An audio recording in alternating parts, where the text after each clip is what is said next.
All right, so let's have a conversation and let's talk about this brand new platform and let's just talk about content itself. So earlier today in my partner chat for Lightstream, if you didn't know, I'm a partner with Lightstream. I don't know how to put this, but I'm kind of a big deal. In that chat, the question was popped up, which we've all kind of seen on Twitter, or if we haven't, I'm going to tell you about it.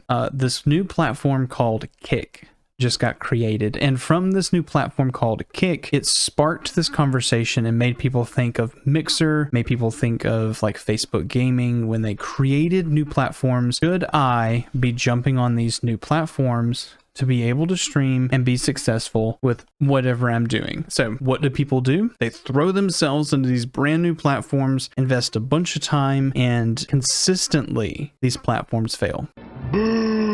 The question right now, before we even talk about the craziness of this, is should you switch from Twitch or YouTube, TikTok, and start focusing your content primarily on a platform that's called Kick? Let's get into that and let's talk about why that's crazy. But the truth is, the answer before we even go through that is no.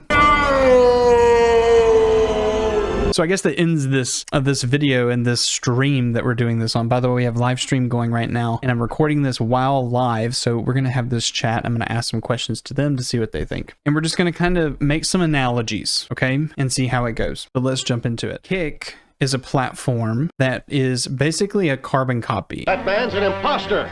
That man is the imposter. And I'll go ahead and put up a little bit of B-roll. If you've never seen it, guys, you should probably go ahead and look up Kick. If you're on Twitch, which most of my people watching me right now are on, if you've been on Twitch, you know what Kick looks like. Let me click on Kick. What inspired you to build a second Krusty Krab right next door to the original? Money! The difference is they're offering a really competitive and attractive monetization policy, payout guide, however you say that. At Kick, we value our creators and we'll be offering a 95-to-5 split subscription on revenue. Let's build this together, coming soon.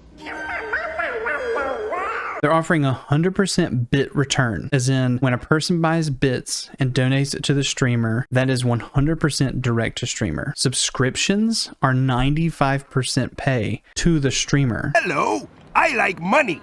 Not 50-50 of Twitch, 70-30 of YouTube, 95%. And that sounds amazing. The problem with that is, how are they funding the platform? Show me the money.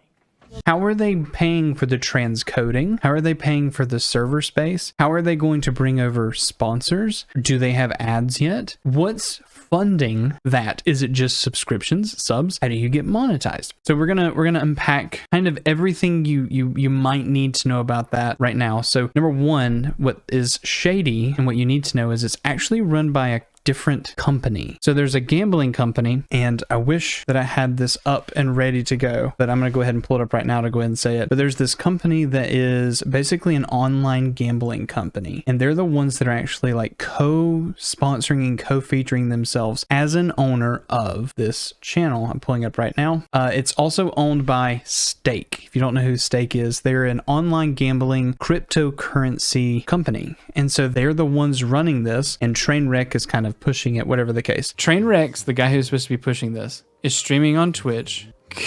What?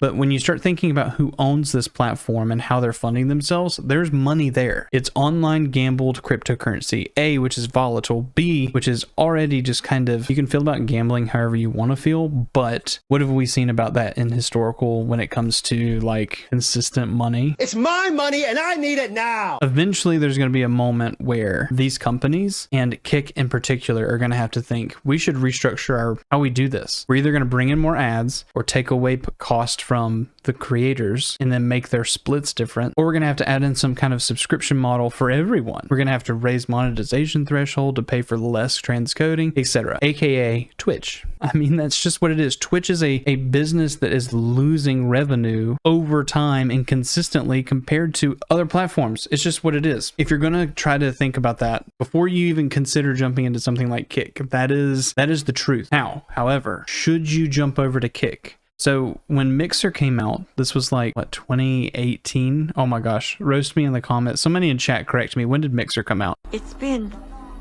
84 years. But when Mixer came out, so many people were jumping into that ship, A, because it was easy to stream to. It was direct from your Xbox. You could stream from your platform like OBS or a Streamlabs could stream to Mixer. And it was nice. You had Embers and Sparks and everyone had like channel point kind of ideas. For free, you didn't have to be monetized to have that channel point idea to interact with your stream, right? The big problem with Mixer was once it went down, there was a huge payout. And Mixer realized that it wasn't going to be successful. They wanted to focus on other things and put their money where they felt like it was necessary. So people right now, what I've been seeing on the internet is I'm going to try to sign a deal with Kick, and if it goes down, I'll basically get my payout like Ninja. That's what it is. That's camp 1. Camp 2 is the small creator. Today, I had a creator actually message me and say, look, I'm wanting to stream on Kick. I want a multi-stream, blah, blah, blah, all those questions. And all I wanted to say was, number 1, good for you.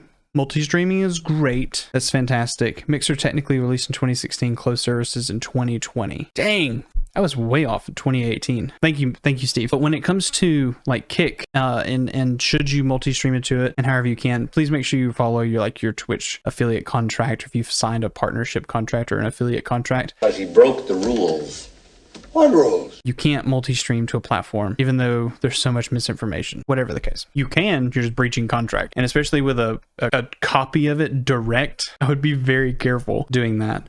But someone messaged me and said, I want to be on the front. I want to be one of the first creators on the platform. I want to be early and I want to blow up because I'm just there first. And that sounds fantastic, except if your content still sucks, and everything you're doing on your stream is still subpar, and you're not creating content to be discoverable, and you're not doing all the other stuff that makes you successful in this business, it doesn't matter. It doesn't matter where you stream.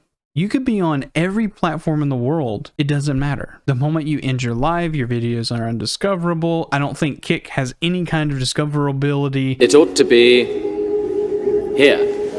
But it isn't. Like benefit over Twitch right now. And to be honest, it's fractionally like less than 0.00001% viewership than Twitch right now. I'd say more like 1 out of a million. I want you to really think about it. Should you switch to Kick? Try it. Why not? What's it gonna hurt? Nothing. Don't hurt your Twitch contract by multi-streaming. Go try it. Or, novel thought, cancel your affiliate contract and multi-stream to every platform whenever you want. Brandon, I want my subscriptions and I want my bits because I get paid my $50 every other month from my subscriptions where people prime sub and you prime sub to yourself. I'm not trying to crap on you. But what I'm saying is, instead of focusing so much on being successful with money, start being successful with your content. Focus on, how do I revolutionize what I'm doing? Should I stream less to make more? Should I think about how to capitalize on the content that I'm already creating and turn it into a video? Should I be intentional about what I'm doing so that I'm saving time and still being discoverable? Guess what? This entire video that we're doing right now, I literally streamed live and streaming live right now. Wow. But anyway, when it comes to creating content, be intentional. Do what you have to do. Like, this all looks cool and fine and stuff. And you might think like, oh my God, I want to be there. Just know that everyone's journey is different and that you're going to be on your content journey and you're going to have your failures and successes in your own time. And Kick magically coming out into the world and you thinking, this is my saving grace. A blessing from the Lord. God be praised. My content will blow up now. I'm going to be so awesome. And you never make content from it. You being a streamer does not mean you're a content creator, by the way. Anyway, roast me in the comments. Damn! I'll get off my soapbox. But what I will end it with is this. If you're not making content, you're not discoverable. Wow. So what do? Make content. That'd be great. All right. Instead of going to Kick, start cutting things down into content. Do they even have a clips structure? I don't think they do. Anyway, well, that's where we'll call this one. Okay, bye.